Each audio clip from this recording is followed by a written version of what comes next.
7ാം മാസ ചടങ്ങുകൾക്കായി അടുക്കളയിൽ പലഹാരമുണ്ടാക്കുന്ന തിരക്കിലാണ് ദേവയാനി.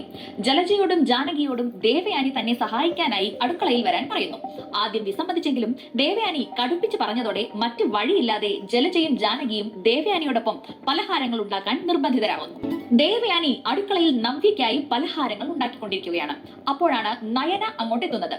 ഒപ്പം നവ്യയുമുണ്ട്. അവരെ കണ്ട ഉടൻ ജലജയും ജാനകിയും ഒന്നും രണ്ടും പറഞ്ഞ് പ്രകോപിപ്പിക്കാൻ തുടങ്ങി. എന്നാൽ സീൻ വഷളാക്കാതെ ദേവയാനി ഇടയ്ക്ക് കയറി ഇടപെട്ടു. നവ്യയോട് ഉണ്ടാക്കിയ പലഹാരങ്ങളെല്ലാം ഒന്ന് രുചിച്ചു നോക്കാൻ ദേവയാനി ആവശ്യപ്പെട്ടു.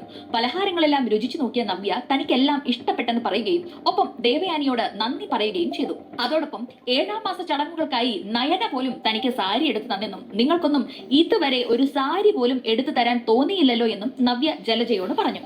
എന്നാൽ തങ്ങൾക്ക് ഇത്രയൊക്കെ പറ്റൂ, നീ വേണമെങ്കിൽ മാത്രം പ്രസവത്തിന് ശേഷം ഇങ്ങോട്ട് വന്നാൽ മതിയെന്നായിരുന്നു ജലജയുടെ മറുപടി. അനന്തപുരിയിലെ കുഞ്ഞിനെയാണ് താൻ പ്രസവിക്കുന്നതെങ്കിൽ കുഞ്ഞ് ഇവിടെ തന്നെ വളരുമെന്നും അതോർത്ത് ആരും പേടിക്കേണ്ടെന്നും നവ്യ മറുപടി പറഞ്ഞു. അതേസമയം 7ാം മാസ ചടങ്ങുകൾക്ക് പോകാനായി പലഹാരം ഉണ്ടാക്കുകയാണ് കനക. ഒപ്പം ഗോവിന്ദനുമുണ്ട്. നയനയും ദേവയാനിയും ഒന്നിച്ചത് എങ്ങനെയെന്നറിയാതിരിക്കുകയാണ് കനക. പക്ഷേ അമ്മായിയമ്മയും മരുമകളും ഒന്നിച്ചതിൽ കനകയ്ക്കും ഗോവിന്ദനും വളരെയധികം സന്തോഷമുണ്ട്. ഒരു നാൾ നയന തന്നെ എല്ലാം തുറന്നു പറയുമെന്ന പ്രതീക്ഷയും അവർക്കുണ്ട്. അതേസമയം അഭിയോട് തന്നെ പരിഗണിക്കാത്ത വിഷമം തുറന്നു പറയുകയാണ് നവ്യ. എന്നാൽ അഭിയാവട്ടെ നാട്ടിലെത്തിയ പഴയ കാമുകിയെയും അവളിൽ തനിക്കുണ്ടായ കുഞ്ഞിനെയും ഓർത്തിരിപ്പാണ്. അതിനിടയിലാണ് നവ്യ അഭിയോട് പരാതിയുമായി എത്തുന്നത്. ആകെ മൊത്തം എന്ത് ചെയ്യുമെന്നറിയാത്ത അവസ്ഥയിലാണ് അഭി. ഇതിന്റെയൊക്കെ വല്ല കാര്യവും ഉണ്ടായിരുന്നു അഭി? കയ്യിലിരിപ്പ് കൊണ്ടല്ലേ ഇങ്ങനെയൊക്കെ ആയത്? പ്രേക്ഷകർക്കും അഭിയുടെ കാര്യത്തിൽ ഇതേ അഭിപ്രായം തന്നെയായിരിക്കും.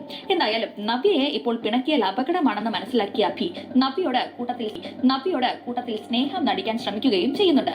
അഭിയുടെ കള്ളത്തരം നവ്യ പൊക്കുമോ ഇല്ലയോ എന്നെല്ലാം ഇനി നമുക്ക് അടുത്ത എപ്പിസോഡിൽ കാണാം.